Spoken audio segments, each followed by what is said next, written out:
bertemu lagi dengan ilmu pengetahuan alam kelas 5. Masih tetap dengan sistem peredaran darah. Dan ngomong-ngomong tentang sistem peredaran darah, maka tentunya ada darah yang mengalir di dalam pembuluh darah yang kita sudah pelajari di sesi yang lalu. Nah, tentang darah sendiri, apa itu darah? Lalu kemudian komponen apa saja yang menyusun darah? Kita akan pelajari di sesi kali ini. Hampir 8% dari bobot tubuh manusia dewasa adalah darah. Mempelajari sistem peredaran darah tentunya tidak lepas dari mempelajari darah dan komponen darah itu sendiri. Pada sesi kali ini kita akan mempelajari darah beserta fungsinya, juga komponen darah beserta masing-masing fungsinya, serta penggolongan darah sistem ABO.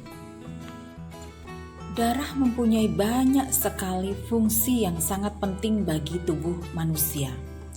Antara lain, darah melalui kapiler mengangkut sari-sari makanan ke seluruh tubuh dan juga mengangkut oksigen ke seluruh tubuh.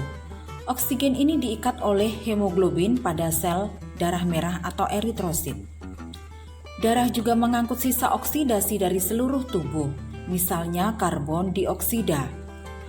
Darah juga melalui leukosit menjaga kekebalan dan pertahanan tubuh dengan membunuh kuman penyakit yang masuk ke dalam tubuh. Darah dibantu oleh plasma darah menjaga kestabilan suhu tubuh, dan oleh keping darah, darah membantu menutup luka. Darah juga mengedarkan hormon ke organ-organ target di dalam tubuh. Darah terdiri dari dua komponen utama, yaitu plasma darah dan sel-sel darah. Sel-sel darah ini dibuat di sumsum tulang belakang. Sel-sel darah meliputi sel darah merah atau eritrosit, sel darah putih atau leukosit, dan keping darah atau trombosit. Plasma darah merupakan komponen penyusun darah yang paling banyak karena menyusun kurang lebih sebanyak 55% dari total keseluruhan komponen darah. Sebanyak 90% dari plasma darah adalah air dan 10% sisanya adalah protein darah. Plasma darah adalah cairan berwarna kekuningan yang transparan dan bertugas untuk membawa sel darah. Plasma darah juga berperan penting untuk mengedarkan berbagai nutrisi penting yang menunjang kesehatan tubuh. Sel darah merah atau eritrosit mempunyai bentuk yang unik, yaitu bulat pipih dengan cekungan di tengahnya.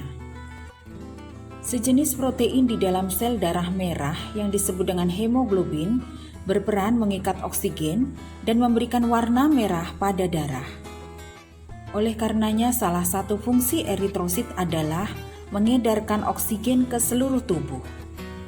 Fungsi lain dari sel darah merah ini adalah membantu proses pertukaran gas oksigen dan karbon dioksida. Komponen sel darah yang lain adalah leukosit atau sel darah putih. Komponen darah ini berfungsi untuk sistem kekebalan tubuh atau sistem imun. Leukosit terdiri dari berbagai macam jenis. Ada leukosit yang langsung bekerja membunuh kuman penyakit hingga tuntas. Ada juga leukosit yang menghasilkan senjata berupa antibodi untuk melindungi tubuh. Ada juga leukosit yang berfungsi sebagai pemberi informasi kepada pasukan leukosit penyerang bahwa penyakit telah terjadi. Keping darah atau trombosit mempunyai bentuk yang tidak beraturan dan fungsinya adalah untuk membantu proses pembekuan darah. Golongan darah ABO ditemukan oleh Karl Landsteiner pada tahun 1901. Penemuan ini memiliki nilai penting bagi dunia medis bahwa plasma darah seseorang dapat menyebabkan sel darah orang lain menggumpal. Hal inilah yang menjadi perhatian pada peristiwa transfusi darah dari seorang donor kepada resipiennya. Golongan darah ABO terdiri dari 4 jenis golongan darah, yaitu golongan darah A, B, O, dan AB. Golongan darah O disebut dengan donor universal karena golongan darah O dapat didonorkan kepada semua golongan darah yaitu A, B, AB, dan O.